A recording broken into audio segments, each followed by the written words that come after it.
ನಟಿ ಶಿಲ್ಪಾ ಶೆಟ್ಟಿ ಒಡೆತನದ ಪಬ್ ವಿರುದ್ಧ ಕೇಸ್ ದಾಖಲಾಗಿದೆ. ನಗರದಲ್ಲಿರುವ ಬಾಸ್ಟೇನ್ ಪಬ್ ಮೇಲೆ ಎಫ್ಐಆರ್ ದಾಖಲಾಗಿರುವುದು.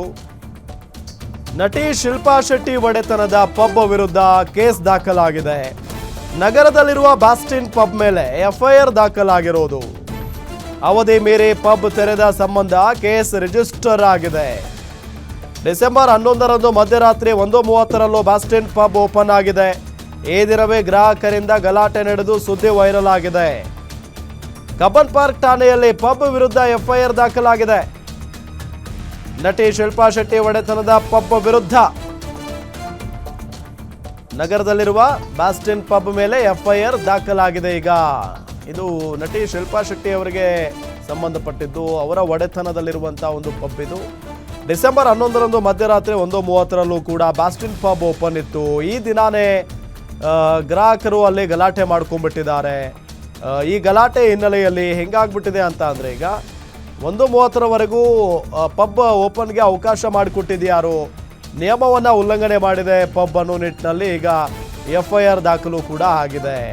ಇದು ಯಾರ್ದು ಏನು ಎತ್ತ ಅಂತ ಹುಡುಕ್ತಾ ಹೋದಾಗ ಬಾಲಿವುಡ್ ನಟಿ ಶಿಲ್ಪಾ ಶೆಟ್ಟಿ ಅವರ ಒಡೆತನದ ಪಬ್ ಅನ್ನೋದು ಗೊತ್ತಾಗ್ತಾ ಇರುವಂಥ ಸಂಗತಿ.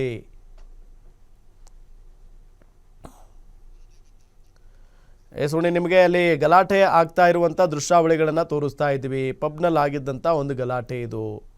ಸೊ ಈ ನಿಟ್ಟಿನಲ್ಲಿ ಹೆಂಗಾಗ್ಬಿಟ್ಟಿದೆ ಅಂತ ಅಂದರೆ, ಅವಧಿ ಮೀರಿ ಪಬ್ ತೆರೆದ ಸಂಬಂಧ ಕೇಸ್ ರಿಜಿಸ್ಟರ್ ಆಗಿರೋದು. ಈ ಅವಧಿ ಏನಿರುತ್ತೆ, ಇಷ್ಟರೊಳಗಡೆ ಪಬ್ಬನ್ನು ಕ್ಲೋಸ್ ಮಾಡಬೇಕು ಅಂತ ಅಂದಾಗ ಕ್ಲೋಸ್ ಮಾಡಿದ್ದಿದ್ರೆ ಈ ರೀತಿಯಾದಂಥ ಗಲಾಟೆಗಳು ಅವತ್ತು ನಡೀತಾ ಇರಲಿಲ್ವೇನೋ. ಬಟ್ ಈಗ ಏನಾಗ್ಬಿಟ್ಟಿದೆ, ಗಲಾಟೆ ಆಗಿ ಹೋಗಿದೆ. ಸೊ ಈ ಗಲಾಟೆ ಆಗಿದ್ರಿಂದನೇ ಪಬ್ 1:30ರವರೆಗೂ ಓಪನ್ ಇರೋದು ಪೊಲೀಸ್ನವ್ರಿಗೂ ಗೊತ್ತಾಗಿದೆ. ಹಾಗಾಗಿನೇ ಈಗ ಎಫ್ಐಆರ್ ದಾಖಲಾಗಿರೋದು. ಅಕಸ್ಮಾತಾಗಿ ಗಲಾಟೆ ಆಗಲಿಲ್ಲ ಅಂತ ಅಂದರೆ ಪಬ್ 1:30ರವರೆಗೂ ಓಪನ್ ಆಗಿದ್ದರೂ ಕೂಡ ಯಾರೂ ಕ್ಯಾರಿ ಅಂತ ಇರಲಿಲ್ಲ, ಜೊತೆಗೆ ಯಾರಿಗೂ ಕೂಡ ಗೊತ್ತಾಗ್ತಾ ಇರಲಿಲ್ಲ. ಸೊ ಆ ನಿಟ್ಟಿನಲ್ಲಿ ಅದರ ಪಾಡಿಗೆ ಅದು ನಡೀತಾನೇ ಇತ್ತು.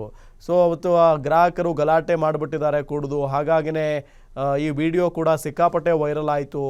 ಇದರ ಪರಿಣಾಮನೇ ಈಗ ಎಫ್ಐಆರ್ ದಾಖಲಾಗಿದೆ. ಸೊ ಈ ನಿಟ್ಟಿನಲ್ಲಿ ಶಿಲ್ಪಾ ಶೆಟ್ಟಿ ಅವರ ಒಡೆತನದ ಈ ಒಂದು ಪಬ್ ಮೇಲೆ ಎಫ್ಐಆರ್ ದಾಖಲಾಗಿದೆ.